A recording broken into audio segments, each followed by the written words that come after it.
My purpose is to illustrate a strategy which will solve any related rates problem. Now, you need to understand what a related rates problem is. In a typical related rates problem, you will be given some rates and asked to find a rate. These rates are all instantaneous rates. The independent variable is always time. The rates that you're given will be constant, that is the same for all times. However, the rate that you're trying to find often is not constant. In other words, it differs for various times. Related rates problems can be solved using 4 steps. And we'll illustrate these 4 steps with the following example. The length of a rectangle is decreasing at the rate of 5 centimeters per second, while its width is increasing at the rate of 3 centimeters per second. Find the rate of change of the area of the rectangle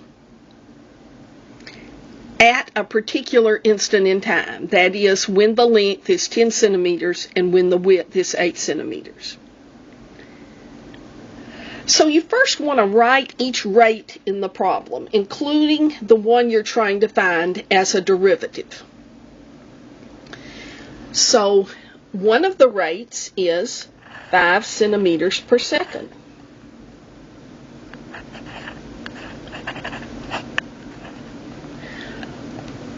But how would I write that as a derivative? What is changing? The length of the rectangle is changing.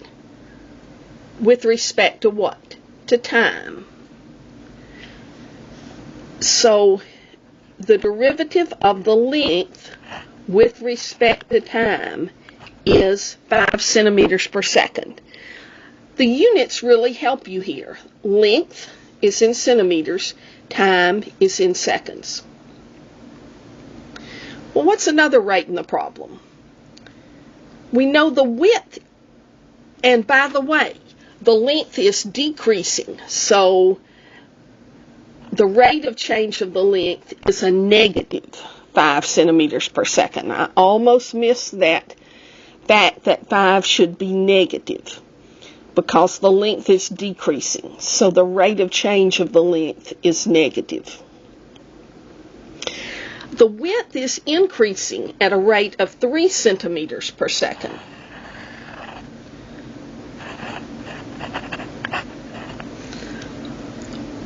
What's changing?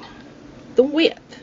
So this is the derivative of width with respect to time. The width is increasing, so we have a positive 3 centimeters per second. Now, people often forget to write down the rate that they're trying to find. There are 3 rates in this problem. The third rate is the rate we're trying to find. Find the rate of change of the area of the rectangle. So I want to find derivative of A with respect to time, dA dt. The second step in solving a related rates problem is to identify the dependent variables in the derivatives. So here's what I'm talking about. Length is one of the dependent variables. Width is another dependent variable. A is another dependent variable. So I need to identify the dependent variables. They're L, they're W, they're A. I need to find an equation that relates these dependent variables.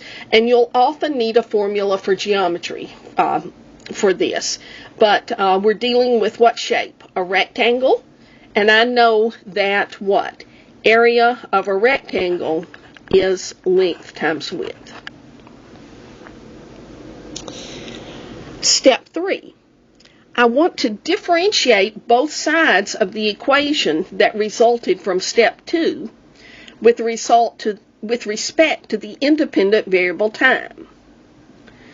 Okay, so I need to differentiate both sides with respect to time. So in step 3, you always take the equation that you wrote from step 2 and differentiate with respect to time. But length and width are not constants in this problem. They're changing. So you need to use product rule to find the derivative. Neither length or width is a constant, so you must use product rule. The first times the derivative of the second plus the second times the derivative of the first. Note that the result of step 3 is that we now have an equation. Here's our equation that relates the rates that were given to us in the problem. Go back and look at the 3 rates that were given to us in the problem in step 1. dL dt, dW dt, and dA dt. We now have a equation that relates those rates.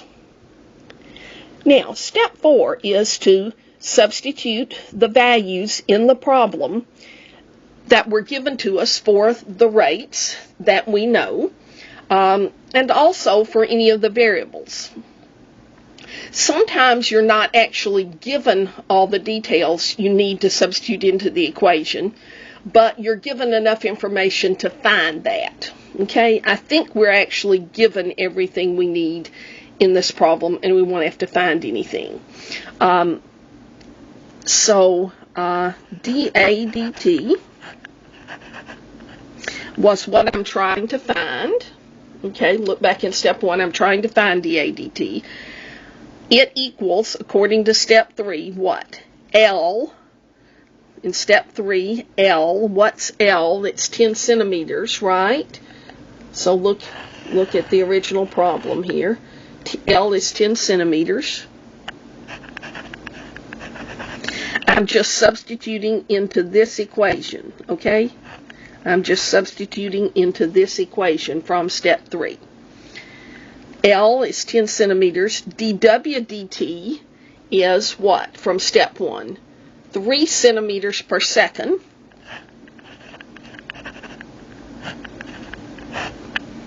Plus W is what? Look back to your problem. 8 centimeters.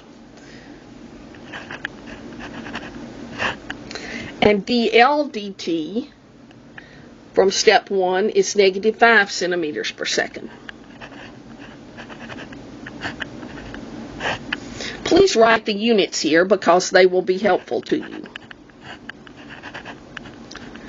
So I've got 10 times 3 is 30, plus 8 times 5, but that's a negative 5, so it's 30 minus 40, so it's negative 10 centimeters times centimeters per second is centimeters squared per second. Are those units appropriate for the rate of change of area with respect to time? Well, yes, because area would be in centimeters squared and time would be in seconds in this problem. So the answer to our question is, if the length of a rectangle is decreasing at a rate of 5 centimeters per second and the width is increasing at a rate of 3 centimeters per second, the rate of change of the area is going to be a negative 10 centimeters squared per second. That is, the area is going to be decreasing. Now, does that make sense that the area would be decreasing?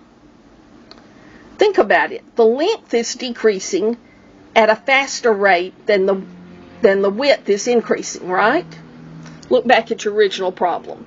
The length is decreasing at a rate of 5 centimeters per second. The width is increasing at a rate of 3 centimeters per second. So it makes sense that the area is going to be decreasing. Now, a common mistake is that people try to take the values in the problem. This length equal 10 centimeters in the problem. This length equal 10 centimeters in the problem. And this width is 8 centimeters. And they try to substitute it into an equation before step 4. That almost always will produce problems for you. And another thing I ought to point out is that the length of the rectangle is decreasing at a constant rate. The width of the rectangle is increasing at a constant rate. But the rate at which the area is changing is dependent upon time. Okay? Specifically, the rate at which the area is changing is this. And the dw dt, the dl dt, stays constant, but the L and W are changing, so this rate of change of area with respect to time is changing. Might be interesting for you to put in some other values of L and W and see if you think that the area is going to change faster at the beginning of this process or at the end.